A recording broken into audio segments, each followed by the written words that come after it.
When you hear the term population education, you might just think of a giant number, like the 8 billion people on Earth. But it's really not about counting. It's a story about us. It's about how we live, how we use the planet's resources, what our communities look like, and what kind of future we're building.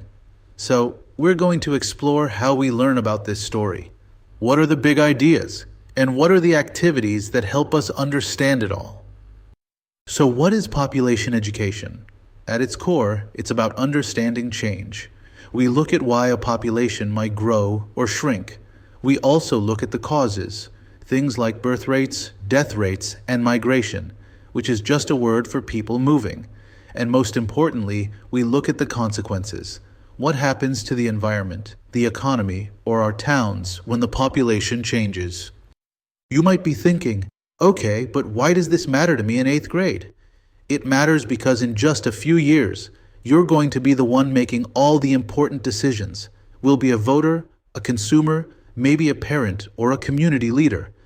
Understanding how population works helps you understand the world's biggest challenges. When you hear about water shortages, or the need for green energy, or debates about human rights, all of those are connected to population. Let's start with the basics. Population dynamics is a fancy term for the engine that makes a population change. The easiest way to think about it is like a bathtub. The water level in the tub is the total population. The water coming in from the faucet is the birth rate and people moving in, called immigration. The water going down the drain is the death rate and people moving out, called emigration. Whether the population grows, shrinks, or stays the same just depends on how fast the water is coming in versus going out. But it's not just about the number of people, it's also about the structure. This is where population pyramids come in. It's a special graph that shows us how many males and females there are in different age groups. A pyramid with a really wide base and a pointy top tells you that the country has a lot of young people and is growing fast. A pyramid that looks more like a rectangle or is top-heavy tells you the population is older and might even be shrinking. You can tell a lot about a country's future just by looking at its shape. This is the so what part of population education. What are the consequences? Imagine if your town's population suddenly doubled in 1 year. What would happen? You'd probably have massive traffic jams. Your schools would be overcrowded, and you might have to build new houses, which could mean cutting down nearby forests. These are the consequences, the ripple effects that we study, both good and bad. Okay, this is the most important part of today's lesson, the difference between an approach and a method. An approach is the big idea. It's the philosophy behind the lesson, or the why. Are we trying to solve a puzzle? Are we trying to understand the story? A method is the specific activity we do in class. It's the how. Are we watching a video? Are we having a debate? Are we reading a graph? The approach is the reason for the journey. The method is the vehicle we take. First, let's look at the approaches. The inquiry approach is all about you asking the questions. This is the detective approach. Instead of me, the teacher, just giving you a fact like the world's population is growing, I would pose a question. I'd ask, why is the population growing faster in some places than others? Your job is to investigate the clues, the data, the history, the culture, and come up with an answer. Next is the problem-solving approach. This is the engineer approach.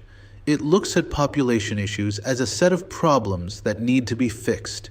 For example, we'd identify a real-world problem.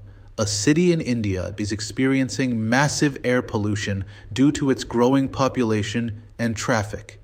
Then, as a class, our job would be to brainstorm, research, and design realistic solutions to that problem.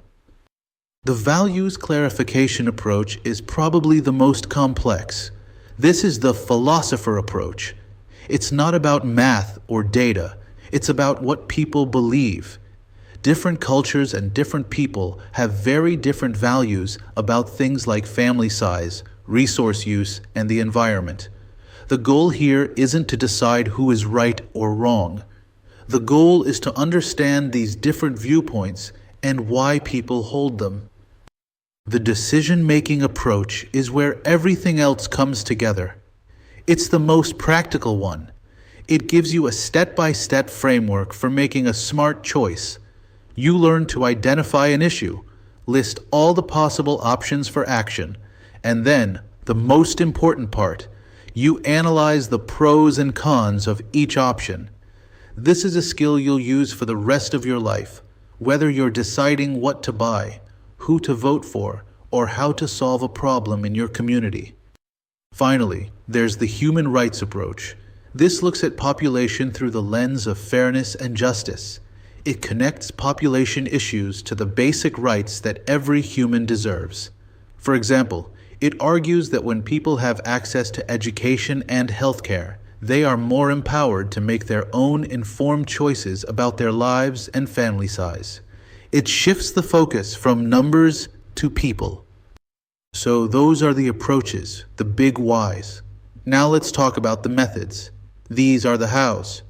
These are the actual hands-on activities that we do in the classroom.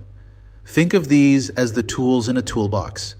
A good teacher will pick the right tool or method for the job, which is the approach.